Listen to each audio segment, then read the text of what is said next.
Hello and welcome back. It's puzzle time with Sudoku Sleuth, and today we're going to be playing Parity Hexagons, which you can see Sleuth there has got plenty of hexagons. If you haven't heard this before, hexagons are the Bestagons. Everybody knows that. And clearly Sleuth is equally mesmerized by them, by their color, by their shape, and is spending a good chunk of time there studying it. I can see even Sleuth had a recent haircut, not too different from what I've done, so well done Sleuth. Now, today's puzzle is once again from Tinnifer, who, like, we haven't really played, particularly many puzzles from, and then suddenly there's just like a storm of puzzles coming up from this constructor, and this one is a 97% rated puzzle as of the time of recording, so I'm really looking forward to this particular one. Just at a quick glance from the rule set and the grid, it looks like it will be a lot of fun. Anything else to mention before we just crack on? No, I think that's good enough. Mrs. Sleuth is at yoga. It's meant to be an hour and a half. So if the dogs get excited when she comes home, that will be why. But equally, we really shouldn't be taking an hour and a half to solve this one. It should be more like 10-15 minutes. Fingers crossed anyway. Let's take a look at today's puzzle and rule set with Parity Hexagons by Tinnifer and the following set of rules. You can see very clearly the hexagons. We'll come back to the parity part of it in a second.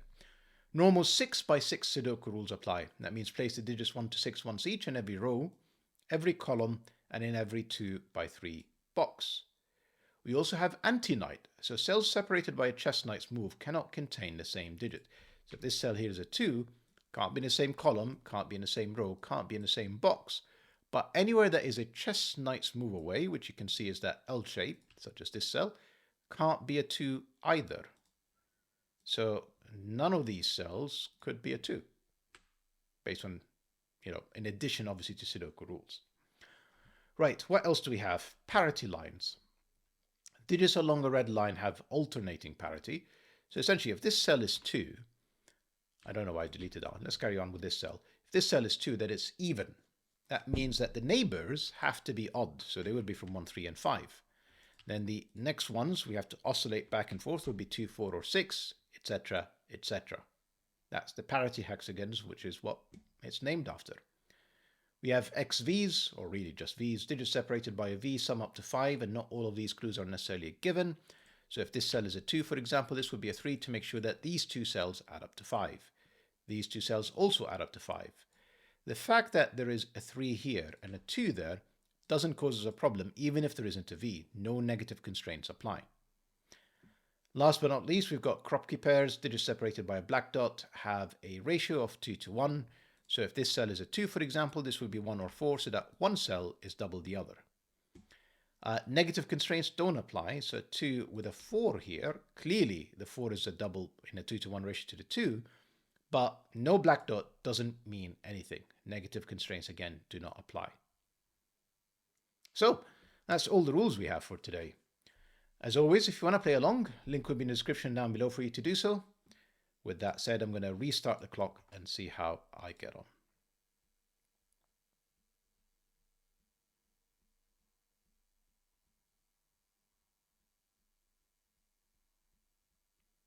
So, we're not really given much information beyond the hexagons, and the anti-knight is actually quite powerful. When you saw me construct the 2 there, and the fact that this is odd, that these two are even. But notice, because of knight move, they actually see one another.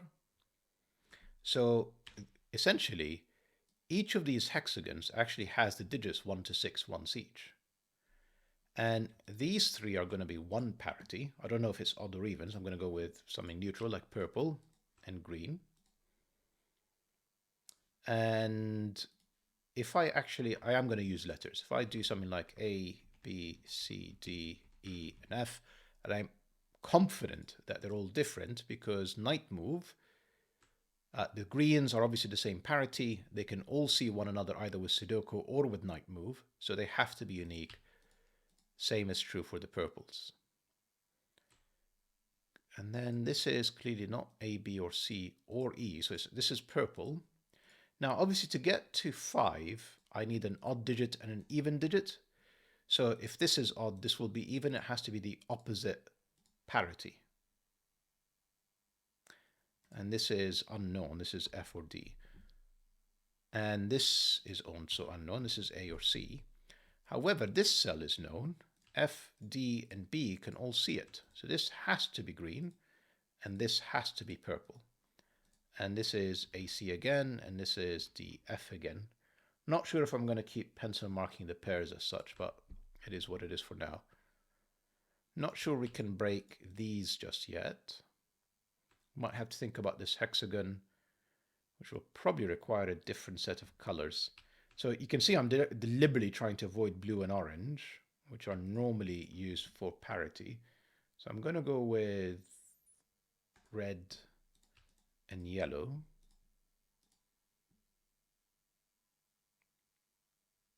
And you can see again, yellow. Yeah, so the hexagon internal is always the same. Yellow and yellow and yellow. They all see this and they're all different. So this has to be red and vice versa is true. So we've got two reds, two yellows. That means I need to have a green and a purple in here, which is not F. It is D or B. Three yellows means that this has to be red.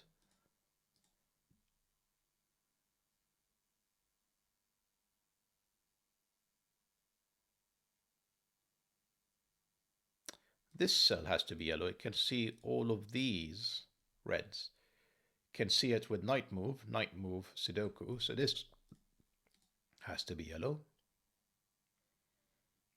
Are there any more similar tricks in general? When it comes to 6x6, by the way, the cells that are in here are actually quite powerful because, you know, whatever this cell is, or in fact this cell, essentially none of these cells could be it. It has to be down here. So I'm just thinking about, in a way, there may be a way of using some of this. So this cell, this yellow, has to be one of these two. Okay, not very interesting. This yellow can't be this, can't be this, can't be that, can't be that. This is the third yellow, and therefore these are two reds. Did I do this correctly? Yes, it can see this with night move, it can see this with Sudoku, and it can see both of these with night move and Sudoku.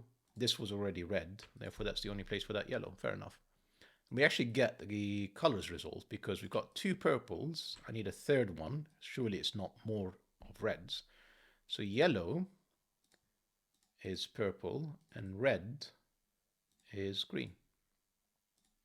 And probably that's enough for me to finish this up. So this is green. This, I mean, we've already got three greens in the row, so all of these are purple. Got three greens in the column, so that's purple, that's green. And then I'll have one of each, one of each, one of each. Okay, we can probably resolve some of these. Let's just see if we can. D and F, that has to be B. It could be anything. It's a bit of a shame. That's D and F. That's not B. In fact, yeah, so where is B in box 6? Well, it's not here, it's not there. That's the only place for B. And therefore B is not here or there. That's the only place for B. B is looking across, which is very helpful because that becomes D, that becomes F, that becomes D. And then the last place for B is one of these two cells. I say last place, there's one of these as well. So there's a B X-wing here. Can I do anything with these? Maybe, yeah, of course I can. This is D because it's not B or F, so that's D, that's F. That is not D, that's F. That is not F, that's D. That's F, that's D. F can't be here, so that's finally resolved. And therefore this is green with E. This is also E. So in here I need B and another AC. Yeah, not sure actually. Have I done all the purples? No. Yeah, because of the B X-wing. I've done all the Ds and Fs. This is not E. Huh. Hang on a second, what's going on? All right, actually, E can see both of these cells, so that's E. And then neither of these are E, just plain Sudoku, plain old Sudoku. So none of these are E. That's the only place for E. That means these are Ds and Fs. Sorry, not Ds and Fs, A's and C's. Which I don't know how to resolve. AC, AC. need one of these to basically like see the other one somehow.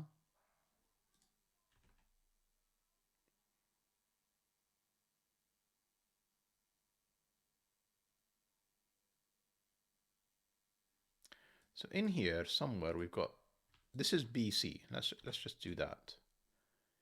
And let's do this one. This is A, B. Can I resolve these? Is the question.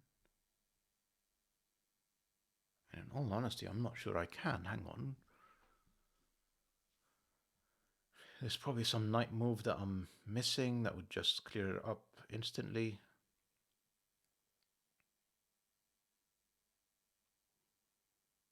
Or potentially that's the point, is that it's ambiguous and I need to use the 5s.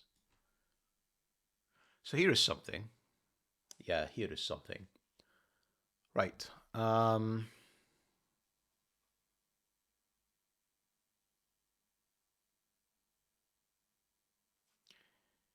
F is 5 or 6. So in essence, the purple is either odd or even, which means either they are 1, 3, and 1, 3, and that's 5, because obviously I need to add up to 5, so they're made up of 1, 2, 3, 4. One of them is going to be 1, 3, one of them is going to be 2, 4. So if purple is odd, they are 1, 3, and F is 5, which is impossible on the black Kropki dot, obviously, because half of 5 is 2.5, double of 5 is 10, which I can't write in. So the only possibility is that these are even, they are 2, 4, and this is 6, and this is 3. So it would have to be an opposite color in green, and this would have to be purple, and this would have to be green, and this would have to be purple.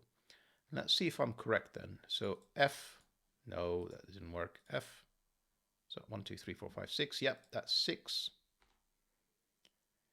Now B and C, yeah, I can't, so that is not B clearly, because that's not purple, so that's not B, that's C.